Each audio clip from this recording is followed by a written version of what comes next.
Hey guys, this is your host Thomas Tyree here from On the Hot Podcast. Today, this will be episode 209 for you guys today. So, in today's episode, I'll be sharing my Eastern Conference and my Western Conference finals. I'll be sharing my thoughts on the two respective playoff series that are taking place in the NBA today. So, to start off with the Eastern Conference, you have the third seeded New York Knicks taking on the Indiana Pacers in this series, where the Pacers are currently up 2-1 in this series. Game 4 will be later on tonight. But I'll be sharing my thoughts on how the series has played thus far. Game 1 between the New York Knicks and the Indiana Pacers was an absolute cinema. And that's what the NBA playoffs are all about. Shout out to Reggie Miller, because this was one of the biggest choke jobs that I ever seen in NBA history from my lifetime alone. Because a fun stat for you guys, the Knicks were up 14 points with under 3 minutes to go. And this stat is crazy. NBA teams that were trailing with 14 points with 2 minutes and 50 seconds left in the ball game were 0-970 until the New York Knicks pulled off that big comeback in Game 1 in the Garden. And that stood the test of time. That record stood the test of time for the last 27 years. So the Pacers never quit. You've seen their players like Tyrese Halliburton, Aaron Nemsmith, and Andrew Nembhard never quit during this game, and all three of them hit the clutch shots to help the Indiana Pacers have a big comeback and go up 1-0 in this series. And that's really what set the difference between them and the New York Knicks. In Game 1, the Pacers wanted it more, and they found a way to win that game in overtime. Then Game 2, the Pacers won that game as well in the Garden, again going up 2-0 on the 2-0 in this series. And Pascal Siakam showed why he has the playoff experience. He's a former NBA champion with the Toronto Raptors years ago, had a big performance in the Garden, scoring 39 points.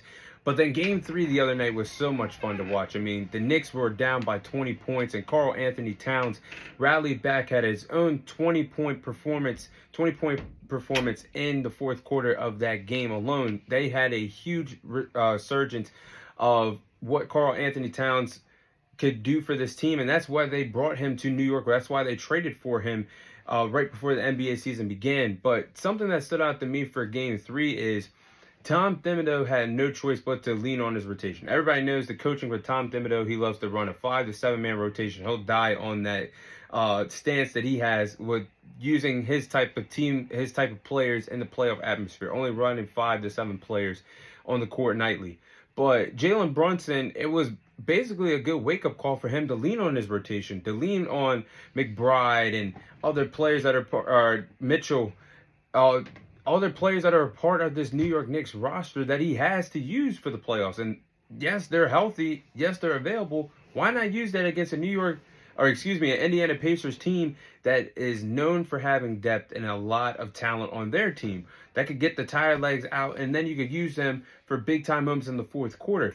I think it was a blessing that Jalen Brunson truly had 4 fouls in this game for Game 3. And he had no choice but to lean on his rotation and his bench to help the New York Knicks win this game against the Indiana Pacers. So now, I think Tom Thibodeau for the rest of the series has to lean more towards his bench. He has good players a part of this rotation. I don't understand why you still want to be that old man to run 5 to 7 players in a rotation. But no, the fun stat, I don't know how the series is going to go. I did pick the Knicks in 7 last week, but no team has truly come back in the conference finals after losing their first 2 home games. Remember, Game 1, Game 2, the Indiana Pacers won those 2 respective games in New York, which is something that's not supposed to happen for the Knicks, because they, in NBA history, a conference team after losing their first 2 games in an Eastern or Western Conference has never won the series. So the Knicks are down 2-1. Game 4 is later on tonight as I record this. But if the Knicks want to keep winning games, they have to match the Pacers' energy. I mean, the Pacers have a fast-paced style.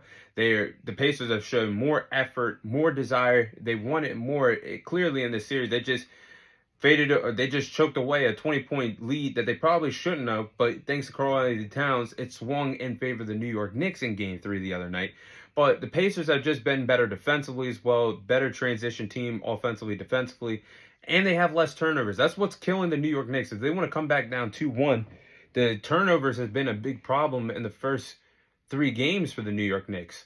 Regardless of winning Game 3, that's why they were down by that margin, is sloppy turnovers and not holding on to the ball and wasted possessions. You can't have that in the NBA playoffs, and the New York Knicks know that. They've went through a lot of tests so far. They defeated a young, gritty Detroit Pistons team in the first round, then knocked off the reigning defending NBA champions, or the former NBA champions, in the Boston Celtics. So they know what it's like to be in this position this year in the playoffs. So they got to step it up.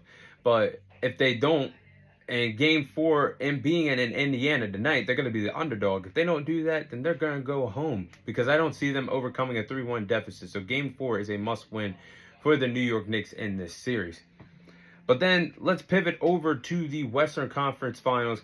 We have the number 1 seeded Oklahoma City Thunder taking on the 6th seeded Minnesota Timberwolves. Now, OKC is in the driver's seat. They are up 3-1 in the Western Conference, 1 game away from representing the Western Conference in the NBA Finals. So my thoughts on the Western Conference Finals: it's just been so lopsided this series. I mean, you look at what happened with Game 1. Oklahoma City Thunder cruised to a 26-point lead. A 26-point victory in Game 1. And I thought it would be more competitive, especially with the Minnesota Timberwolves having a lot of downtime after gentlemen sweeping the Golden State Warriors, and the Oklahoma City Thunder just going through a 7-game battle with the Denver Nuggets. I would thought the Thunder would have had tired legs, but I was wrong, and they cruised to a 26-point lead for Game 1. Then Game 2, Oklahoma City Thunder, they just wanted it more, pulled away in the second half. They have showed why they've been a great team, a great basketball team. They showed that in Game 2, great in transition offensively, defensively. And they got to the spots and they shot the ball very comfortably and cruised to a victory and pulled away in the second half on the Minnesota Timberwolves. But then I feel like in Game 2, something I noticed, Chris Finch, a phenomenal coach for the Minnesota Timberwolves, he just gave up on Julius Randle. And Julius Randle in this game only scored 6 points, shooting 2 for 11 from the field. And he was benched the entire fourth quarter. So you knew that Chris Finch has had enough with Julius Randle for Game 2, and probably let alone most of the series, because Game 3, yes, it swung in favor of the Minnesota Timberwolves. They went back home and blew out the Oklahoma City Thunder, blew them out the gym, won that game 143-141. Or, excuse me, 143-101. Then Game 4 was just so heartbreaking for the Minnesota Timberwolves. That's a game they probably should have won. Their bench last night scored 64 points. They shot better from the field than the Oklahoma City Thunder. What hurt them was Anthony Edwards and Julius Randle only combining for 21 points. And these are your 2 best scoring options for the playoffs. Anthony Edwards needs more than 15 points in the game. And Julius Randle, 5 points? That ain't cutting it for the NBA playoffs. So this is a guy that had a lot of confidence against the Golden State Warriors just a few nights ago, a week or so ago, when they were in the second round. And I thought he was definitely going to be an X factor for the series. I touched up on that last week on the podcast, but Julius Randle has just faded away, and he showed why the New York Knicks got rid of him in the first place, because that's a player that does not show up when the lights are on bright and your team needs you the most. This is the reason why. And 5 points. I just can't believe it. So you scored 6 points in Game 2 where your team needs you. Then, if you just made a little bit of a difference, scoring more than 5 points, maybe the Minnesota Timberwolves, the series could be 2-2 instead of 3-1 in favor of the Oklahoma City Thunder. But also, what I seen last night in this game was Lou Dort gave a lot of defensive fits against Anthony Edwards. He was not allowing him to shoot the ball comfortably. I think Anthony Edwards only took 1 or 2 shots in the entire first quarter, and you're the number 1 scoring option, the franchise player for this Minnesota Timberwolves team. They lean on you to get a boost and get the rest of the team going. But Lou Dort, I would say for the duration of the first half, he had that man locked down.